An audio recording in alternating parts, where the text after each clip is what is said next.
Hi, I'm Jennifer Egan, and I'm standing in our small, very heavily trafficked kitchen at the moment where I'm going to make some salad dressing.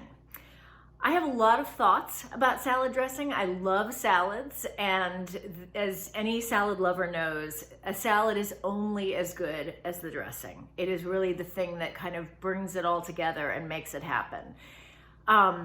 And to my mind, in some ways, the simplest salad dressing is or can be the best. You can always add to it, but there has to be sort of a good base. So I'm going to make my own kind of base salad dressing. And I'll also explain how this can be added to, for example, to make a Caesar salad dressing. So the most important ingredient in a salad dressing, in my opinion, is actually salt.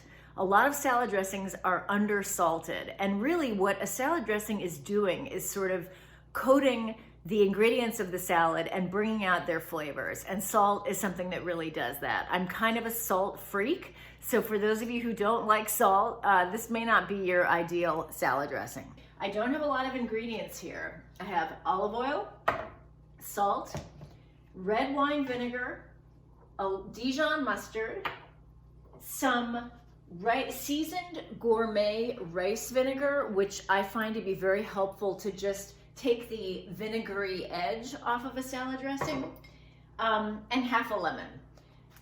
These ingredients are really variable. The only essential ingredients of a salad dressing are oil, vinegar, and salt. And you can actually make a great dressing just with those. But we'll go a little beyond that. Okay, we're gonna start with the olive oil, and I'm just gonna, I actually kind of do this without measuring, but we'll measure today just to kind of codify it all a little. I'm gonna put in a half cup of olive oil. Then I'm gonna do about 3 tablespoons of red wine vinegar. 1, 2, 3.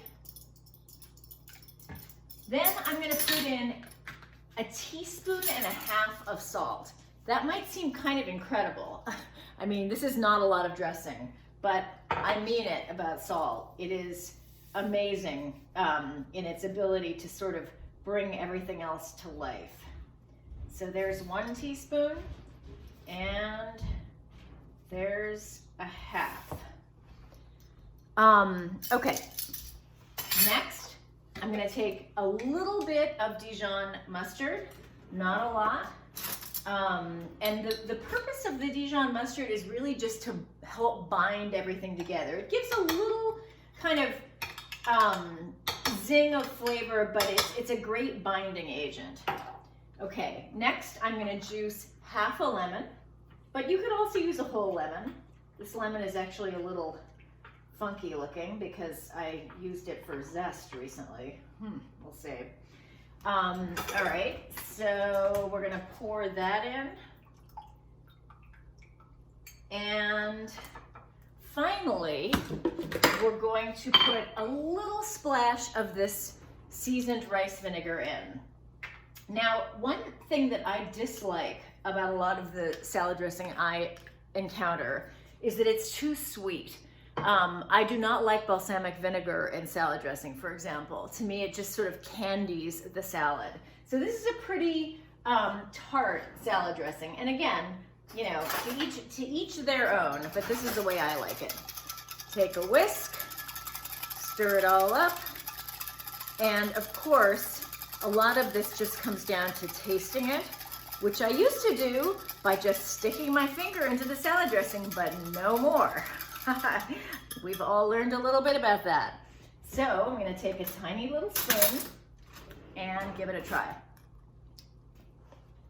Pretty good. I think it could use a little more of the vinegar. I think it could have used a teeny bit less salt, but it doesn't matter. Gonna stir it up again. Take a new spoon. Boy, going through a lot of spoons these days.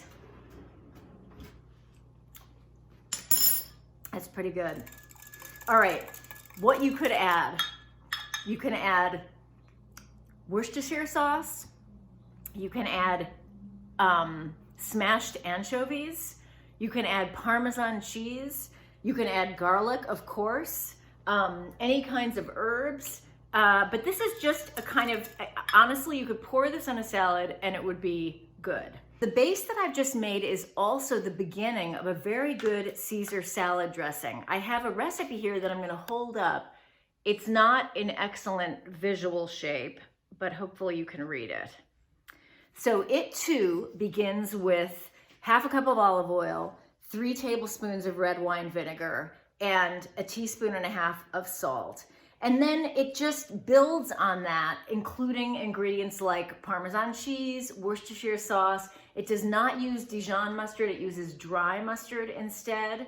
It includes a tin of anchovies smeared into a paste and various other ingredients, but the base is the same.